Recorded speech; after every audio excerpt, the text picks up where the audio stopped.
Я решил поразмышлять на тему, как может выглядеть власть в Республике Коми, если она не будет стянута обручем от сегодняшнего идиотизма, да, который творится в стране.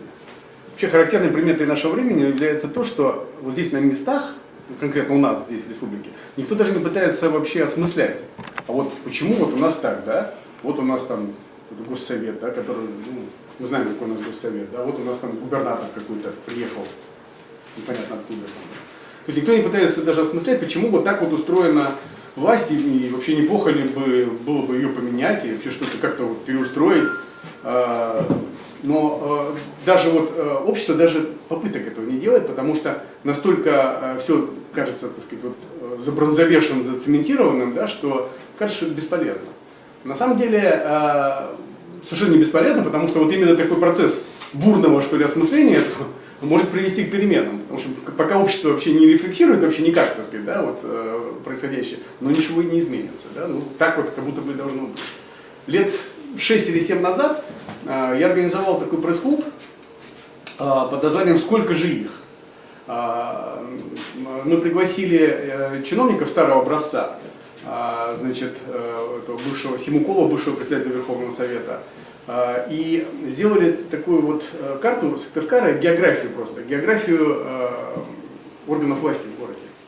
Вот. И оказалось, что, в общем, идет процесс, это тогда, с тех пор, так сказать, только стало хуже, процесс такого разрастания, вот, в общем, такая раковая опухоль такая разрастается. То есть все органы власти в советское время, там, в конце 90-х, в конце 80-х, они концентрировались буквально там, в нескольких зданиях. На площади, там, ну, что-то там было в Кировском парке, там еще там пара зданий.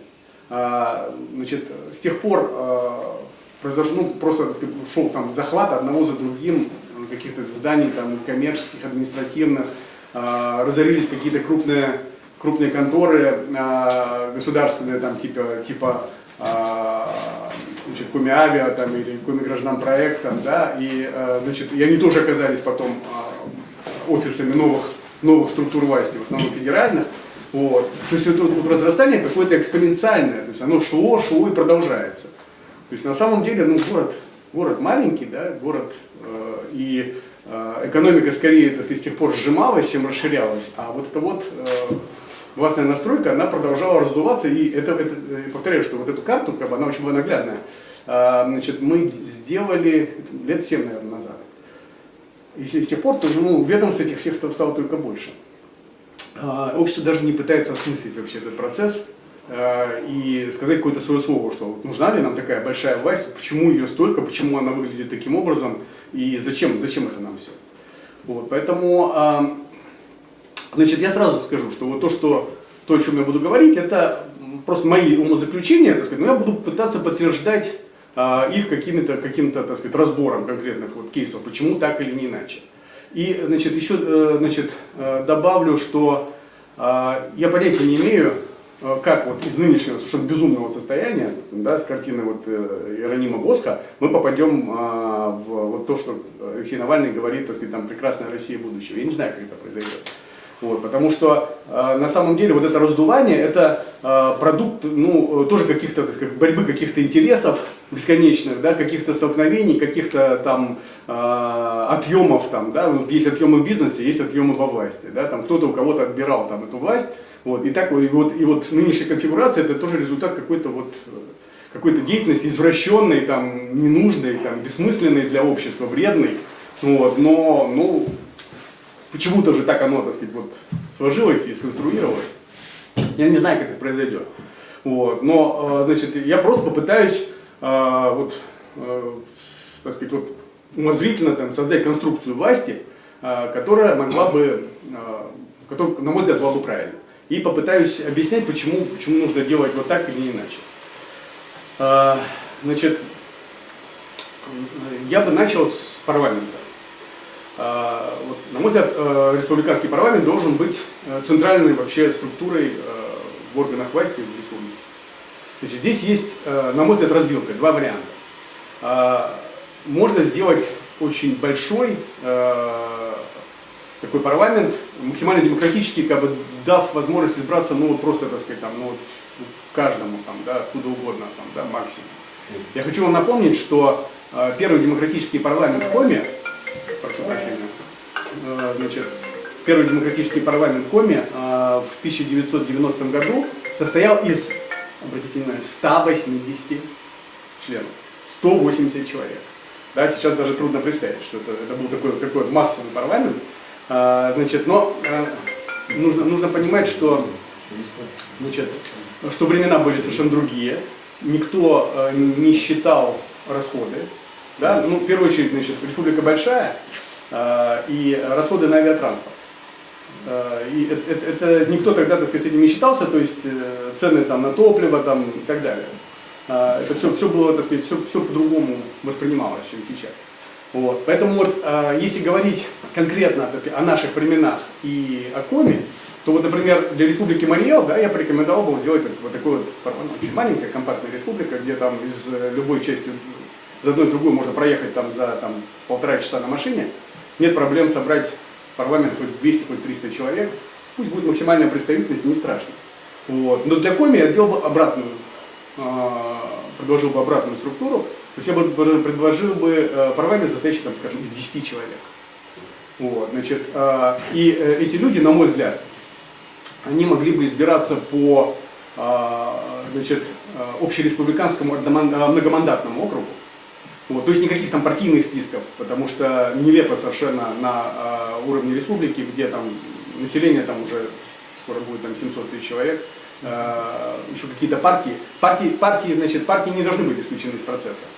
Партии, значит, как электоральные машины, партии могут работать на выборах, там, поддерживать того или иного кандидата, но у них не должно быть никакой монополии на это, и поэтому, значит, в ходе выборов там, с равным успехом там, вместе с партиями может как бы, использоваться там, электоральная машина какого-нибудь Коми Войтера, или там, Комитета спасения Печоры, или Мемориала, там, или там, ну, любой общественной силы, которая, так сказать, хочет и может провести своего кандидата, значит, и является, ну, так сказать, ну, там, является некой партийной машиной. Да?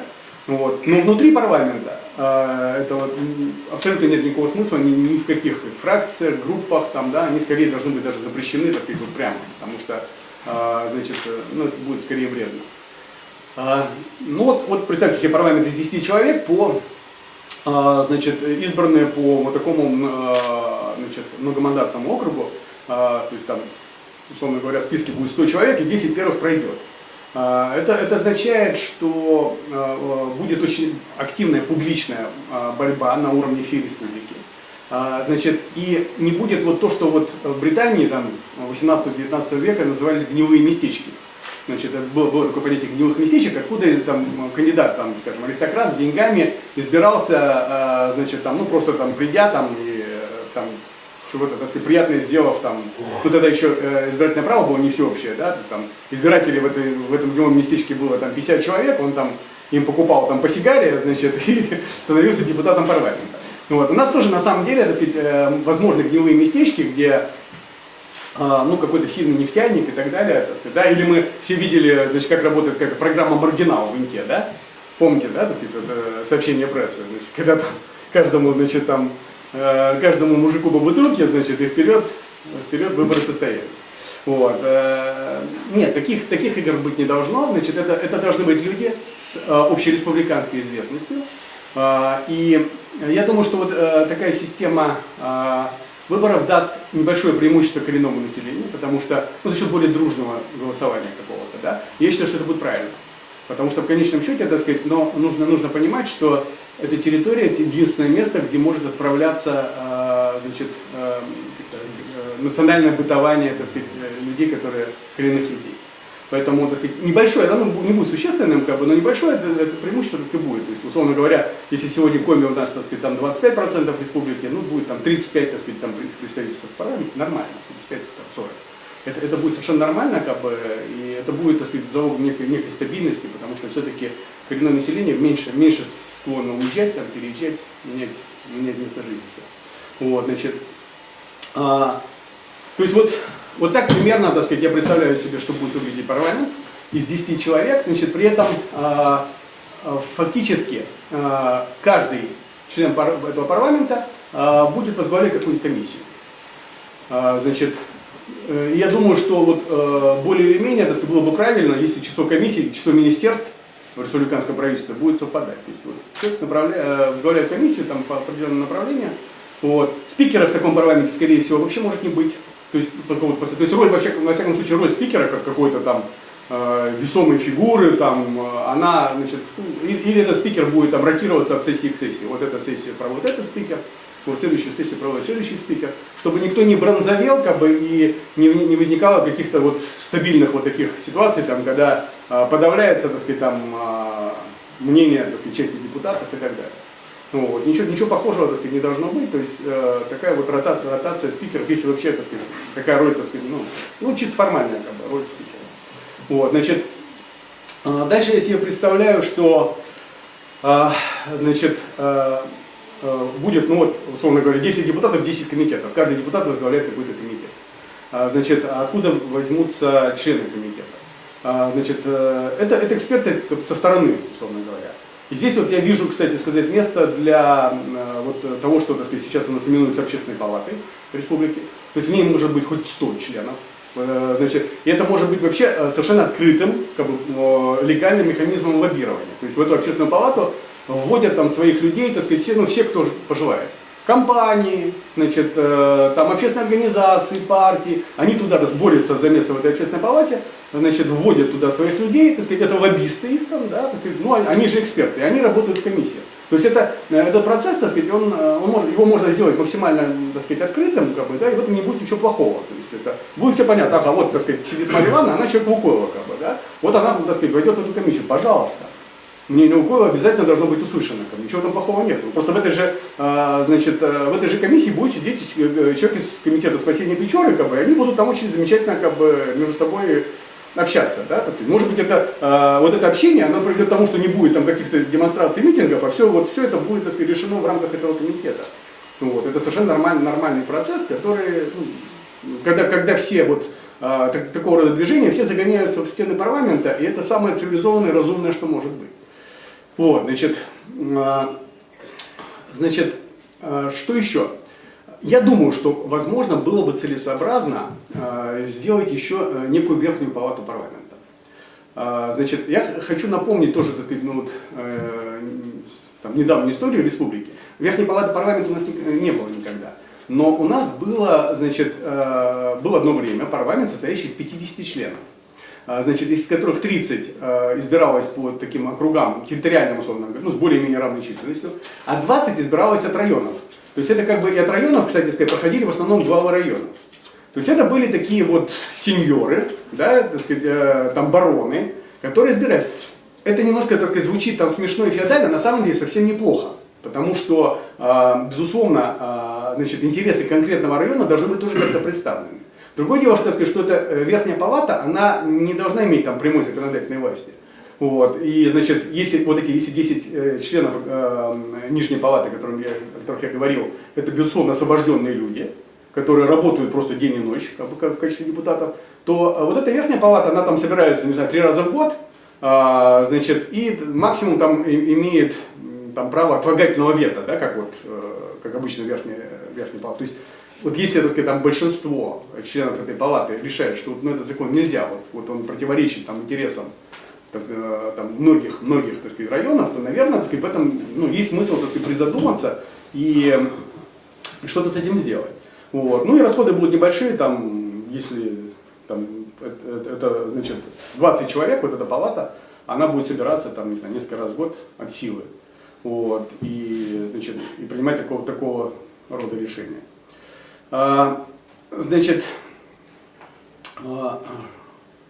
что еще, значит, то есть я бы сделал даже так, что эти люди даже не избирались, просто вот по статусу своему глава района, так сказать, является членом этой палаты. Вот верхней палаты, как бы совершенно разумная вещь, так сказать, район должен быть представлен, каждый район, то есть каждая территория должна быть представлена, но я говорю, что реальной законодательной власти у них не будет. Вот, потому что, значит, вся она будет сосредоточена вот в этом небольшом, очень компактном парламенте, значит, да, значит, примерно так. Значит, как могла бы выглядеть исполнительная власть? Значит, ну, во-первых, никаких губернаторов. Вот этот губернатор, это, так сказать, это, я думаю, сама вообще роль этих губернаторов, она будет переосмыслена в новой России, как такое наследие, так сказать, вот этого безумного централизма, вот этих назначенцев, которые, так сказать, нам спускают там непонятных людей, которые совершенно, ну вот они абсолютно, так сказать, ничего не понимают, так сказать, приезжают туда, хлопают тут ушами и делают, так сказать, одну глупость за другой, как бы, ну это понятно, что абсолютно обанкротившаяся система. Значит, нормальный премьер-министр, назначаемый парламентом.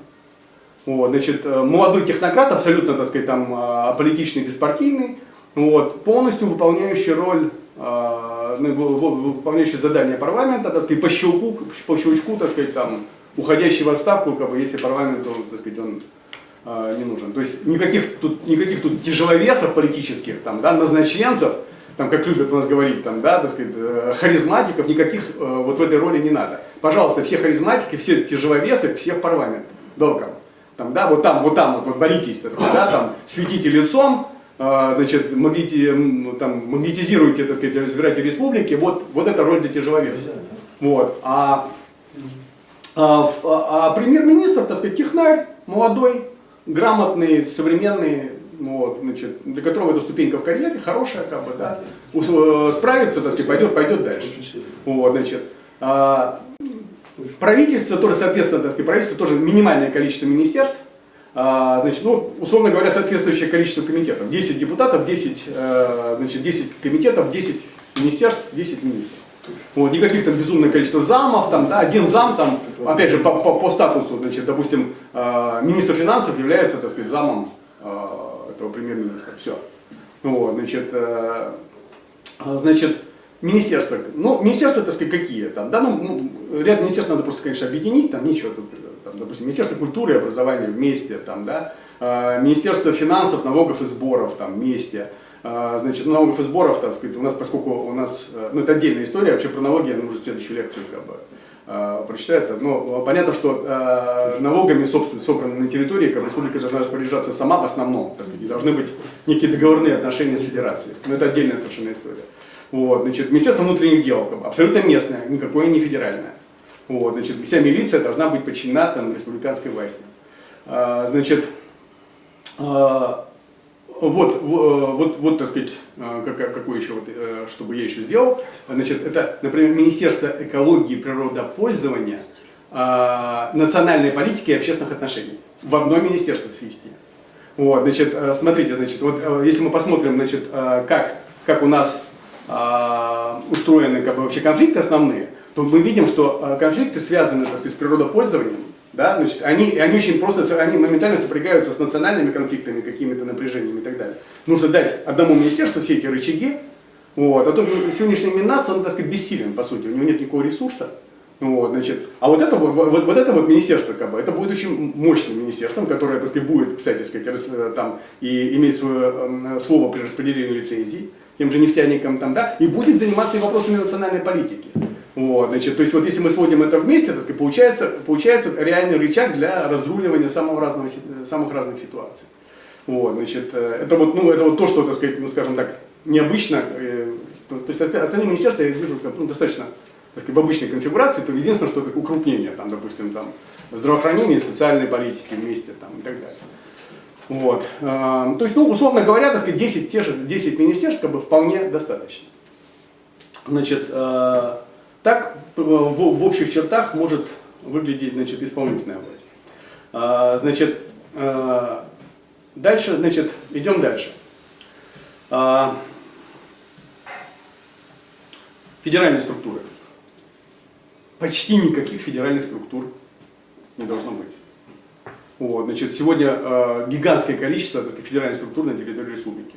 Некий очень небольшой аналог того, что вот, ну, вот ФБР, условно говоря, американского, да, 15 человек на всю республику, значит, которые занимаются преступлениями, отнесенными к какому-то федеральному списку. Значит, довольно понятный список, значит, это убийство, похищение людей, терроризм, наркотрафик, там, да, там, почти все.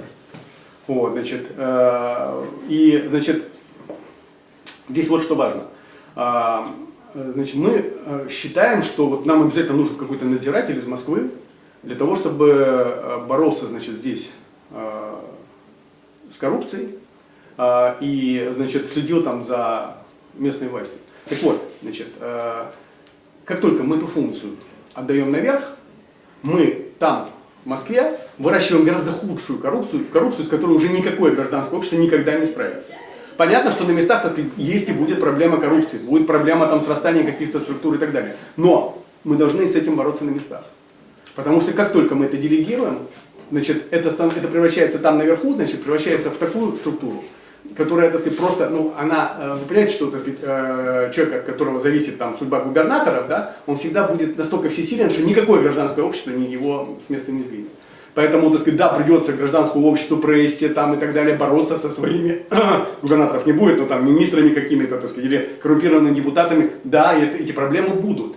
Но эти люди, так сказать, будут значительно, в разы слабее, чем те, которых мы выращиваем на федеральном уровне сегодня. Вот. И с привлечением, условно говоря, сил гражданского общества центрального, там, центральной прессы и так далее, такого человека всегда можно будет свалить, если он будет слишком сильно наглеть. Короче, эту роль передоверять никому нельзя, поэтому федералам, так сказать, вот функция вот этого вот слежения, так сказать, там, за властью, федералам ее доверять нельзя. Мы сами должны контролировать здешнюю власть, а если мы ее не контролируем, то мы вырастем на федеральном уровне, так сказать, такого очередного монстра, который сожрет потом всех. Вот, значит, поэтому вот эти федеральные структуры должны быть малы и слабы, ну, относительно слабы, то есть они должны быть сильны в своей роли, которую они, так сказать, играют, но они не должны быть вот монструозными, так сказать, вот этими титанами, которые вырастают за счет тотальной слежки за всей властью, за каждым коррупционером там, да, с федерального уровня. Нет. Мы должны это делать на своем уровне. Кстати, да, вот одно из министерств, которое я не упомянул, значит, это Министерство юстиции и прокуратура в одном лице. То есть прокуратура тоже должна быть республиканской, никакой не федеральной. Да? То есть прокурор здесь свой, и если он будет наглеть, так сказать, то нам придется с ним разбираться самим. Вот, значит, но и не рассчитывать на то, что, так сказать, сделает федеральный центр. Как только федеральный центр назначит нам своего прокурора, значит, федеральный прокурор, так сказать, станет человеком, с которым уже справиться будет невозможно. Поэтому этого не нужно. Значит, придется решать гражданскому обществу, решать эти проблемы на своем уровне, не передоверяя это никуда и никому. Значит, то есть фактически я вижу, что вот таких федеральных структур будет минимальное количество, буквально вот это вот бюро, условно говоря, ну и там, я не знаю, может быть, ну понятно, что структуры Минобороны, да, тут никуда не деться, это федеральное, и может быть там какое-то ведомство, которое ведает там воздушным пространством. Значит, это практически все. То есть вот на местах федеральных структур должно быть самое минимальное количество. Значит, дальше, значит, суды. Выборные снизу доверху, от мировых судей до Конституционного суда. Никакого другого, так сказать, вот, способа сделать с этими судами. Опять же, так сказать, будут разные, там, пробиваться разные не очень приятные люди в суды. И с этим придется бороться, и с этим придется что-то делать. Их придется там разоблачать, их придется там все что угодно придется с ними делать. Но опять-таки, так сказать, нет никакого другого механизма для того, чтобы суд стал судом. Вот, его не очистить, он всегда будет инструментом, приводным ремнем какой-то исполнительной власти, если не сделать его выборным, причем даже избираемым не парламентом, а прямыми выборами на каждой территории. Там, мировые судьи там где-то в поселках, городах там, и так далее, значит, там, судьи более высокого уровня там, на республиканском уровне. То есть, значит, опять же, так же, как в случае со спикером парламента, никакой особой роли там председателя суда. Вот, значит, если вообще председатель суда нужен, там, да, опять же, может быть, ротироваться, сегодня председатель суда фактически, так сказать, он владыка над каждым судьей внутри каждого суда. Там, да, вот, он, собственно, производит назначение там, на дела и так далее. Все дела по жребию, как это положено в нормальных местах. Вот, и никакого, так сказать, никакого отбора специального, так сказать, никакого манипулирования судьями, так сказать, ничего этого не должно быть. Выборность от и до, жребий, абсолютно вот такие вот прозрачные, понятные процедуры. Но вот, по-другому мы, так сказать, этот суд у нас так и будет басманным судом или еще каким-то. Дальше. Силовые структуры. Значит, ну, как я уже сказал, так сказать, кроме вот этого маленького, так сказать, бюро федерального, все остальное республиканского подчинения. Может быть, что-то и местного подчинения, но пока не думаю, потому что все-таки слишком слабый муниципалитет и просто нет денег для финансирования. Вот. А потом, когда немножко, так сказать, когда перераспределятся бюджеты, там, можно будет говорить о чем-то другом еще. Значит, вот в моем представлении, в таком городе, как Сыктывкар, вот вы часто бываете там, с Кирова там, и так далее, безумное количество силовиков, они просто там ходят, там, да, значит, их тысячи у нас. В Сыктывкаре должно быть там 250-300 участковых милиционеров и 10 сотрудников следственных органов. Все. Ну и вот прокуратура, про которую я сказал. Точка. Вот, этого достаточно. Значит, фактически как бы участковый тире, так сказать, 1-2 дома. Значит, основная роль профилактика. Он должен знать каждую собаку в своем доме. Вот, значит, он должен контролировать, вот, так сказать, он должен там ежедневно буквально, так сказать, встречаться там со всеми там сложными, так сказать, людьми, которые там есть. Вот. Откуда взять их? Значит, на мой взгляд, тотальная иллюстрация, тотальная замена всех людей, которые работали в силовых структурах, потому что они абсолютно все, так сказать, воспитаны на беззаконии, на насилии, и практически никого из них оставлять нельзя. Откуда взять этих силовиков? Вот, значит, я вот иногда смотрю там в своем дворе, значит, вот, целый день там копается, так сказать, мужик там с машиной возится, вот, отставной летчик. Такой крепкий еще мужик, там, да, там, умный, образованный. Вот я думаю, вот его бы сделать участковым. Там, да. Вот из таких вот людей, которые, так сказать, там, имеют какую-то подготовку, какой-то жизненный опыт, там, да, значит, достаточно хорошую, там, так сказать, ну, и, значит, хорошую коммуникабельность, какие-то бывшие учителя, какие-то бывшие летчики, там, бывшие биологи, там, да, вот из них навербовать новую милицию, совершенно полностью новую. Вот. Я думаю, что там тот же милиционер может даже совмещать там преподавание, я не знаю, так сказать, физкультуры в школе, как бы, да, и быть участковым. Ну, это так, предположение, потому что нельзя это делать. Вот, значит, ну, то есть совершенно новая милиция, так сказать, там, с большим количеством участковых, так сказать, да, и с маленьким количеством всего остального, то есть ничтожным просто количеством, там, да, вот, там, следственный отдел, вот, и абсолютно местного подчинения, понятно. Значит, я думаю, что количество милиционеров, так сказать, уменьшится просто в разы, там, десятки раз. Вот, но при этом, так сказать, упор будет сделан именно на профилактику, то есть люди должны работать вот на конкретной территории, знать свою территорию от и до, там, территории быть очень небольшими, и тогда это все будет работать, так сказать, тогда просто там, сильно снизится количество преступлений, значит, и милиция будет гораздо ближе к народу. И, кстати сказать, ну и разгонять демонстрации будет совершенно некому, потому что вот такой вот дядя Вася, так сказать, который вот он целый день на своем участке, как бы, он не пойдет никого разгонять, так сказать, вот, это абсолютно, так сказать, бессмысленно. Вот, ну и не захочет, он скорее сам пойдет, так сказать, если там нужно будет где-то чего-то против чего-то протестовать. Значит, вот так, значит, как мне кажется, вот так могли бы выглядеть силовые структуры. Ну, собственно, все. Вот исчерпывающая картина структуры власти, как бы в республике, построена на мой взгляд, так сказать, на принципах здравого смысла. Вот, на том, что нам власть нужна небольшая, не очень дорогая, вот, понятная, близкая к народу, вот, и, в общем-то, не забронзовевшая, как бы, и не пролетающая мимо нас, так сказать, на бронированной машине, а вот идущая, так сказать, там, по скверику, так сказать, навстречу, здоровающаяся за ручку. Примерно так. Вопросы, пожалуйста. Скажите, а куда вы отнесли офисный МЧС? Какой круг?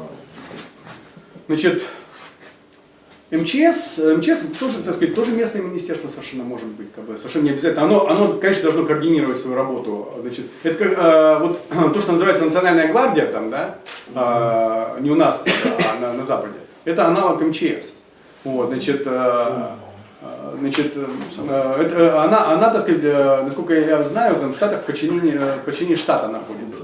То есть это, да, как бы, вот какая-то, так сказать, там, мобильная структура, которая может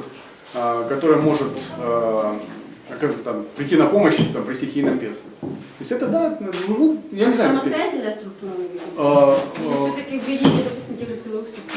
Введение нет, введение того же Министерства юстиции, например. Вполне, так сказать, да, вот. в ведении того же Министерства юстиции, так сказать, это может быть там. Потому что, значит, это правильно, так сказать, чтобы законники, так сказать, управляли, ну, это все-таки относительно силовая структура, поэтому это правильно, чтобы ее управляли законники. А у ФСИН я вообще не вижу, так сказать, особых причин, так сказать, для того, чтобы было какое-то единое ведомство. Вот, значит, каждая тюрьма может быть отдельным ведомством, да, там, и вообще могут быть частные тюрьмы, честно сказать. Да, у нас да, и это самое, и, значит, это совершенно, так сказать, это, зачем это должно быть единое федеральное ведомство? У нас сидеть здесь должны, так сказать, наши люди, которые здесь сели, да, нам не должны присылать каких-то, так сказать, посторонних людей, чтобы они здесь сидели, и чтобы мы южанина, так сказать, там пытали, так сказать, условиями севера, да, это же пытка на самом деле, да. Вот, значит, там южанин пусть сидит на юге, как бы, а северянин, привыкший к северу, пусть сидит на севере. Рядом со своими родственниками, там, да, и это же понятно. И поэтому, так сказать, естественно, что, ну, если нужно какое-то ведомство, то опять же его можно, так сказать, сделать в рамках Министерства юстиции.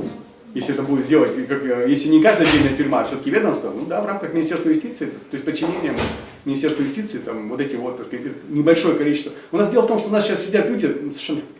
Я работал в ВНК на протяжении одного срока и поездил по тюрьмам республиканским. У нас сидят просто наркоманы. То есть они не наркоторговцы, наркоманы просто. Вот. Ребята, ну даже наркоманы такие, в общем, условные. Там, да.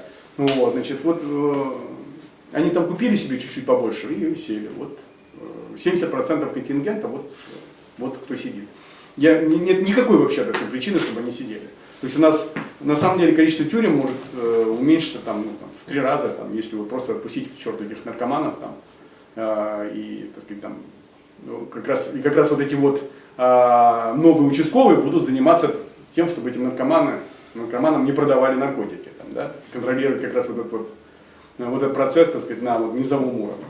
Вот и все. Ну даже если им кто-то продаст наркотики, это не причина, чтобы они сидели. Ну, вопрос. Скажите, пожалуйста, а вот позиция, которую вы сейчас выражаете, является ли она позицией все-таки Навального как кандидата в президенты, позицией, не знаю, штаба?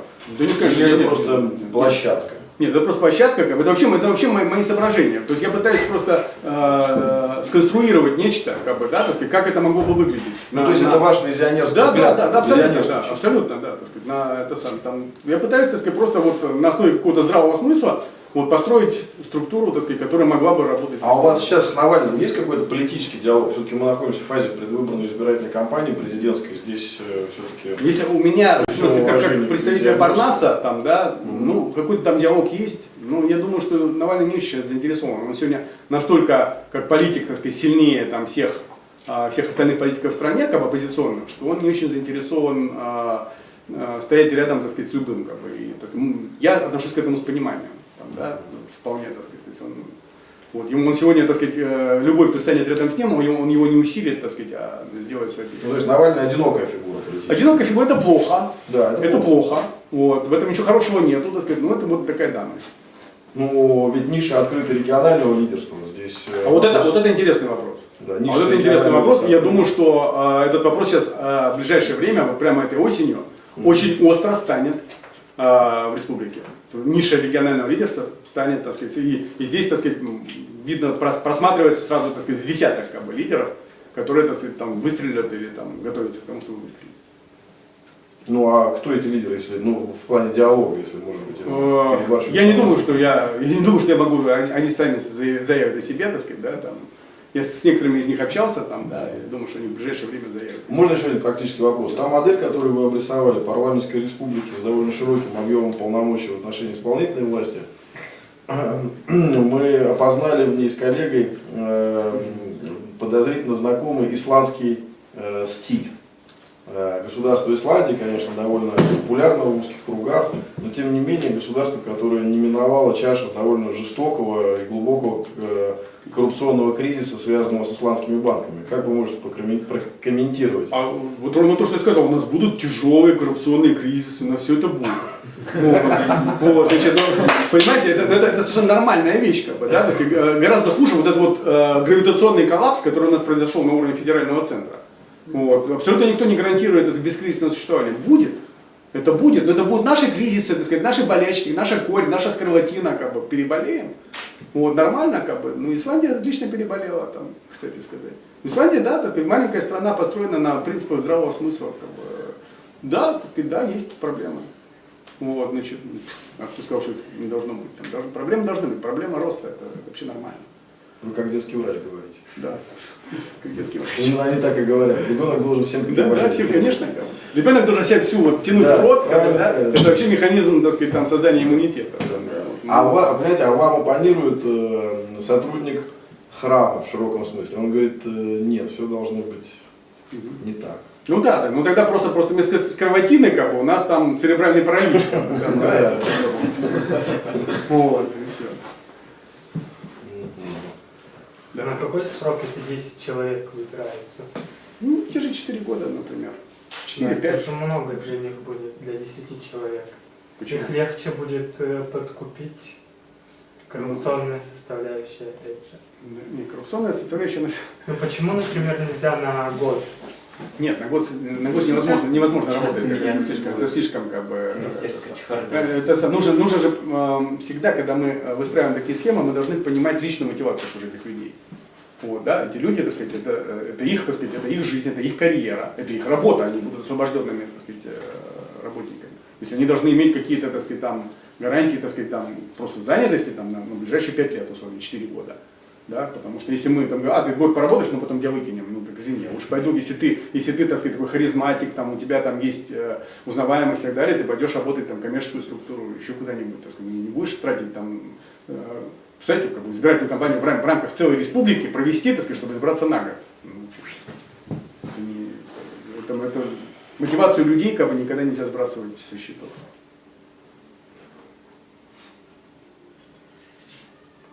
Еще вопросы есть? Как вообще, вот, у меня есть вопрос ко всем. Насколько вы считаете реалистичной такую конструкцию, как бы, да, вот, Нет запроса. без относительно того, как мы к ней придем, там, да, а вот как она будет работать? На нее нет запроса. Тут главная задача вначале сформулировать запрос. Ну, Потом- нет, вот Да, этой вот, здесь как бы да, вот этой лекции я пытаюсь сформулировать запрос. Нет, ну, это такое чистейшее визионерство. Да. Значит, Да, чистейшее визионерство, да. Но пытаюсь сформулировать запросы, потому что если никто не будет озвучивать это, там, да, то никакого запроса тоже не будет. Мне так кажется. А кроме нас кто-нибудь уже слышал эту модель? Вот сейчас, вот, Мы первые? да, мы первые. Вот сейчас это будет выложено на канал YouTube, как бы, и потом посмотрим, как бы, надеюсь, что это будет обсуждаться как-то в обществе. Спасибо. Спасибо.